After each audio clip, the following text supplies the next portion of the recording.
It's difficult to be as anonymous as I used to be.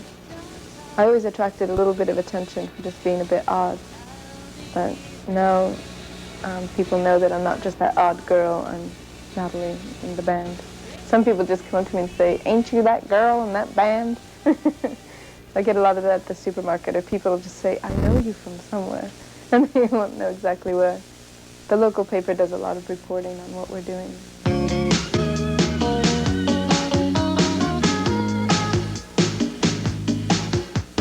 There's some live chickens were involved in the shoot, which I thought were a joke when I saw them in the script. And I was hung from the ceiling by wires, sort of like Mary Poppins. And then it was funny, when the wind machines were on, I felt sort of like Dorothy in The Wizard of Oz, because I felt like a twister. I couldn't find the root cellar. Annie M., where are you? I know. I was screaming Auntie M. And it's funny because to get the slow motion effect, we had to play the tape double time. So it sounded like Alvin and the Chipmunks with the wind machine and the rainstorm and drapery blowing in my face and leaves blowing in my mouth, and I'm singing double time, and then Adrian would say, "Excuse me, Natalie, it seems like you've lost the lip sync." I couldn't even hear the playback because the wind machines had motors, like lawnmowers. It was a fun video to make. Stay tuned for a special record guide giveaway.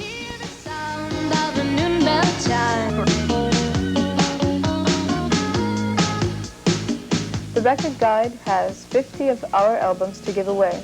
To get your album, please send your letters to the Record Guide Giveaway, 10,000 Maniacs, P.O. Box 4007, Cherry Hill, New Jersey, 08034. Please be sure to include the call letters of the station you're watching, and remember, one album per household, please. Well, after the Squeeze tour, we're hoping to take a little time off and write, because we have a new album to work on, and then we'll do a short tour before we record. Do you tour, or rather do you write when you're on the road? I can't write on the road, because I compose on piano. And usually it's so taxing just to the day-to-day existence on the road that there's really not much energy left for anything else. It's rewarding that way, though. It feels like a job. So when you sit down to write, how do you discipline yourself? I don't really need to discipline myself because I've got a real passion for writing, so I do it all the time, regardless of whether I have a deadline for an album or if I'm just doing it for my own pleasure. I just wake up every morning and know I'll sit at the piano for 4 hours. It's just what I do when I'm home.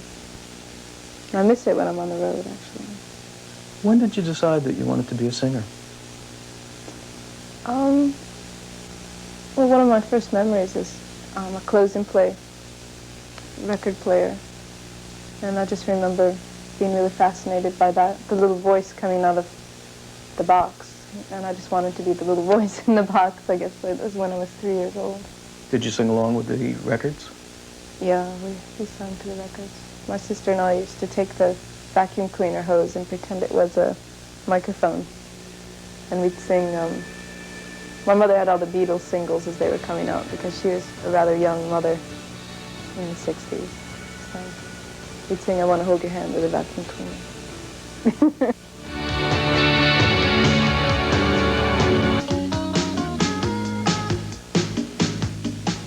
It's time for another Record Guide track back. On which James Taylor song did Paul McCartney play? Stay tuned, and we'll find out together. I can see it's cold gray. In a band since I was 16. I don't really endorse it as the best way of life, but it's an interesting way to see the world. And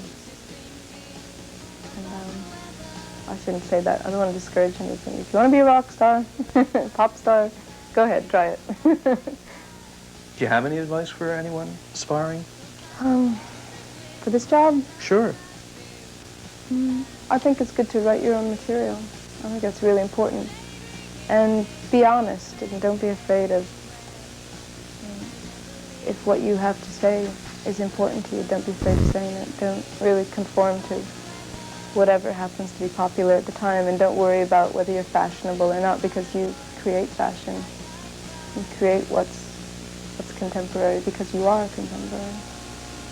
That's all I can say. Here's another record guide track fact. Paul McCartney played bass guitar on James Taylor's song, Carolina in My Mind, back in 1970. And that's a record guide track fact. You weren't even born.